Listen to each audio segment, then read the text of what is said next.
friends, it's Roisin from Curiodyssey. You might be wondering how I made so much of a mess, and I would love to share that with you. I've been working on a science experiment here to make homemade glue. I've been cooped up in the house for a while, don't have any more glue, needed some glue, so decided to try to make my own. Let me show you how. We're gonna start out with a recipe. When I'm doing science that involves trying a lot of different things mixed together, I sometimes like to start with a basic recipe that I can then change later. So here's what you'll need.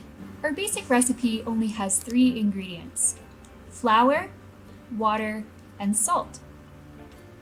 You can use a 1/4 cup of flour, 2 tablespoons of water, and finish it up with 1/8 of a teaspoon of salt.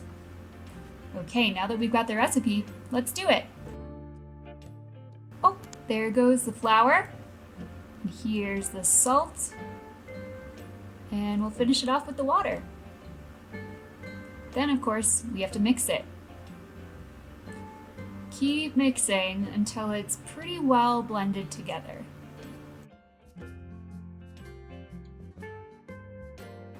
I'm gonna add more water to my recipe.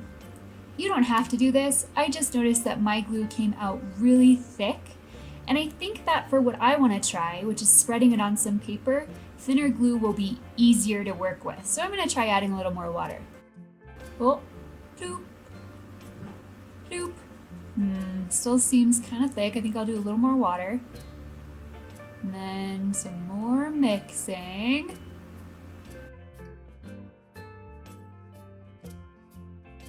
Okay, so now we're ready to test it out. I'm gonna grab 2 pieces of paper and see if my glue can glue them together.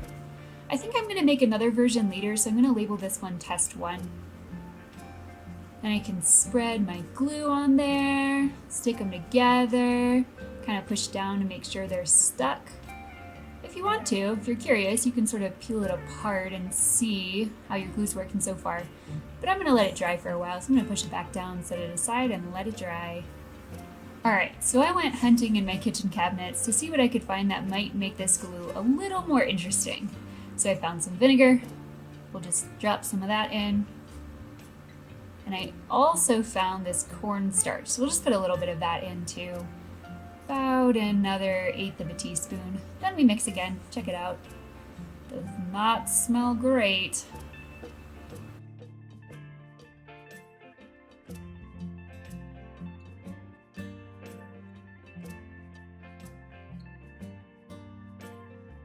Okay, so now we're ready for test 2. Just gonna do the same exact thing. Spread it on some paper, check it out, press it down, let it dry, and we'll see what happens.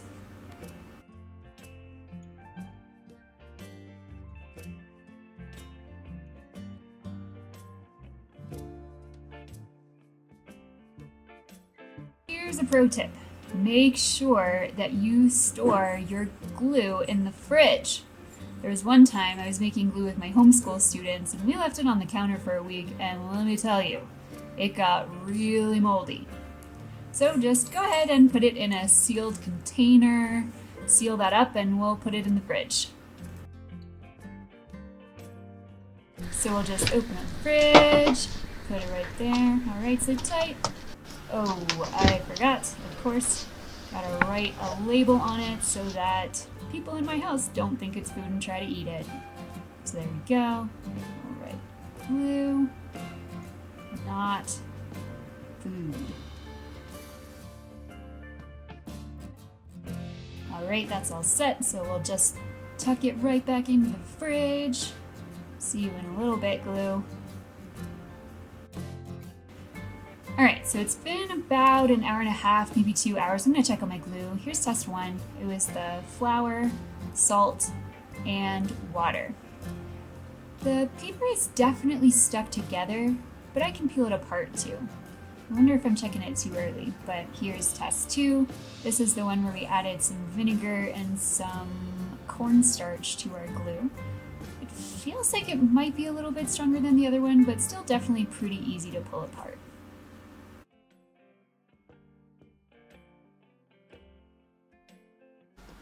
All right, after a long day of sciencing, I'm ready for a break, but I hope you enjoyed the glue recipe, and I'm curious what you want to try adding to your glue. And we've got somebody else who's curious too, who's trying to climb up onto my chair.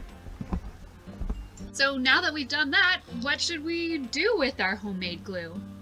I have a few tips and some science experiments that you can try. Check it out. One of the great things about this simple glue recipe is that it's animal safe. And that means that you can use it to make enrichment items for animals just like we do for our zoo animals at Curiodyssey. Enrichment is when you give an animal something that kind of gives it something to do, especially things that help it do things that it would do out in the wild, like dig or scratch or chew. Okay, so I'm going to make a snake house, and I'm going to use this cereal box. I love using cereal boxes to build things because the type of cardboard that it is easier to work with. It's easier to cut, it's easier to fold. And yes, this is a box of Lucky Charms. Don't judge. One of my favorite tips for working with homemade glue and this thin cardboard is to use paper clips like clamps. So put the glue down and then just put a paper clip over it to hold it in place while it dries. Another tip for putting two pieces of cardboard together when you don't really have enough to overlap them to glue them is to use a tab. So cut another piece of cardboard and just use that to connect your two pieces. Obviously, we need a roof for our snake house.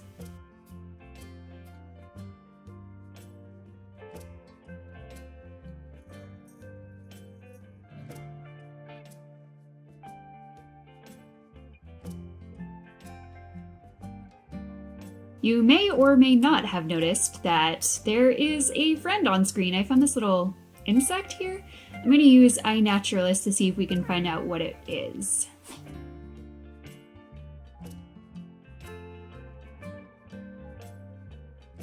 And of course, I'm going to put it outside. My snake house has dried, so it's time for me to take off the paper clips.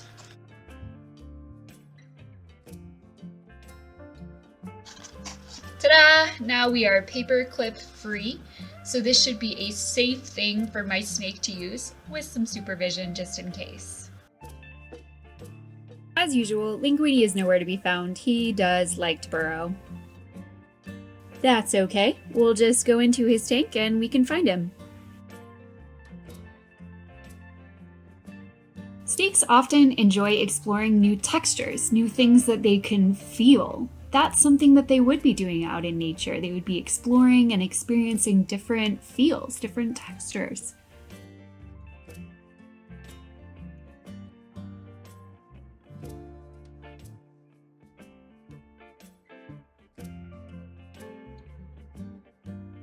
But looks like Linguini here is more interested in burrowing today, and that's okay.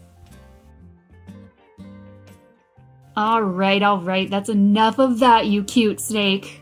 Let's move on to another project you can try with your homemade glue. Hi everyone, it's Roisin from Inside of a Shower from Curiodyssey, and I'm here with another fun experiment. I actually had somebody reach out and ask about how you could make cardboard waterproof. I thought that was a great idea, and since it involves water, what better place to experiment than in the shower? So I've got together some of my supplies here. I've got a lot of different pieces of cardboard so I can test some different ideas. And actually I have two different types of cardboard. I also have a Sharpie so we can write down what I try on each piece of cardboard. Everybody knows the only difference between science and just having fun is writing it down.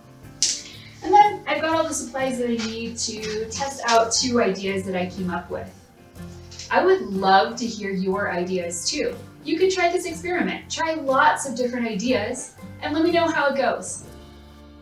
I have 3 ideas that I want to try for this experiment. One is homemade glue. You can see how to make it in some of my other videos. I also want to try wax. I'm going to be sure to try each condition, each thing I want to put on my cardboard, both on the thin and the thick cardboard. The last thing I want to try is nothing. It's important to have a control in every experiment. That way, for example, we'll learn if maybe cardboard is just water resistant by itself. Maybe everything I put on there doesn't really make a difference. We wouldn't know unless we also try putting nothing on the cardboard. Okay, so first I'm going to try my homemade glue. I've got it here, and there we go. Oh, okay, hold on. Let's try that glue again.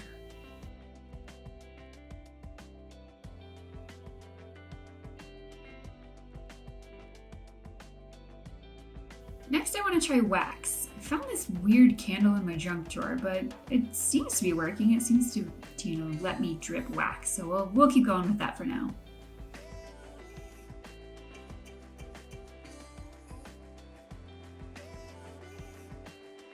Oh, that's a little more fire than I expected. That's okay. Still feeling like I am being safe. Make sure if you try this experiment, have a grown-up around to help you, or try to think of a different way that you could put wax on the cardboard. I'm gonna see if I can spread the wax around a little bit. I think it would be a better test if I could get an even coat over all of the cardboard. Doesn't really seem to be working though. I'm gonna try one more thing. I found this birthday candle and I think maybe it might be a little easier to drip some wax. The other one seemed to be a little more fire than I expected.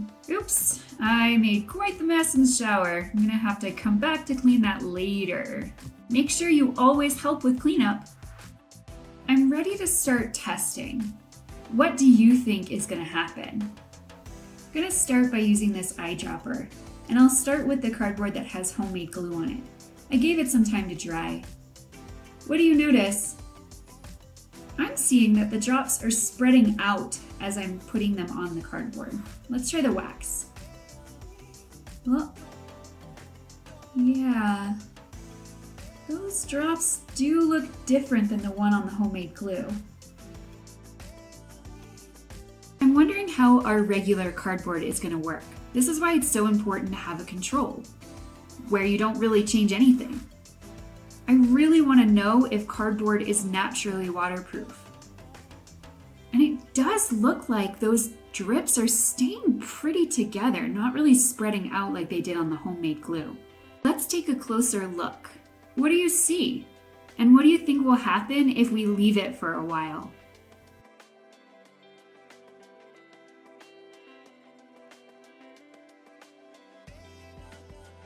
Here they are after about an hour.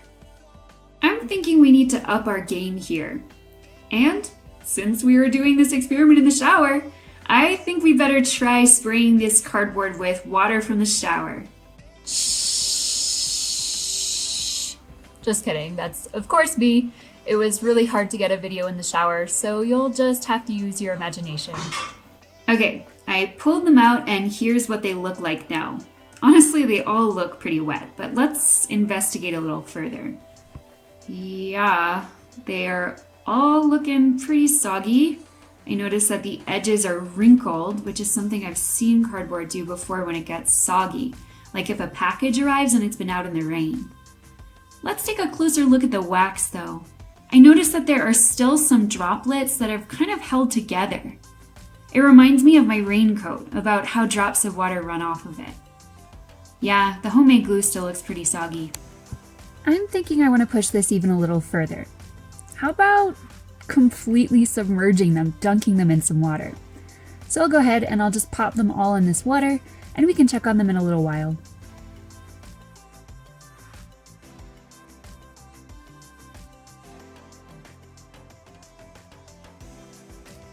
Okay, so it's been about 2 hours. They've been sitting in the water and I'm gonna pull them out and let's see. Here's the control, the thicker piece of cardboard with nothing on it. It's peeling right apart. And if I squeeze it, a lot of water actually comes out. It kind of soaked up a lot of water. Here's the control with nothing on it, but it's thinner cardboard. It still looks wet, it's not really peeling apart, and it didn't really hold that much water. Let's try the cardboard that was covered in homemade glue. Here's the thinner piece first. Looks about the same as the control. It's really easy to move this glue around. It's really not dry anymore. Doesn't really hold much water. Let's check out the bigger piece though, the thicker cardboard with homemade glue on it. The surface kind of looks the same. It also peels apart really easily, can get to that inside corrugation, and it really also held a decent amount of water. Let's try the wax. Honestly, that one looks pretty wet also. The wax feels waxy. It's kind of bendy. Yeah, doesn't really hold much water like the others. Let's check out the thicker piece of cardboard with wax. Okay, I'm gonna see if it peels apart. Yeah, it peels apart just like the other ones. Ooh, what is that? That's actually pretty interesting and totally unexpected. That feels pretty dry.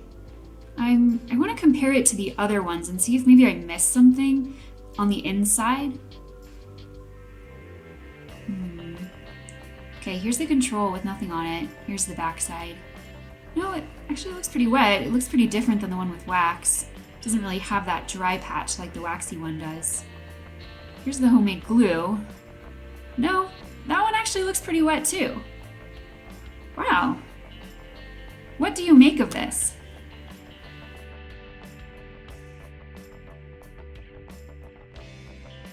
Thanks so much for tuning in to learn about how to waterproof cardboard. Just kidding, friends. That wasn't me. That was my dog, enjoying the sun, eating some peanut butter. As you can see, my dogs bring me a lot of joy. Stick around actually after this, and I will show you one of many bloopers.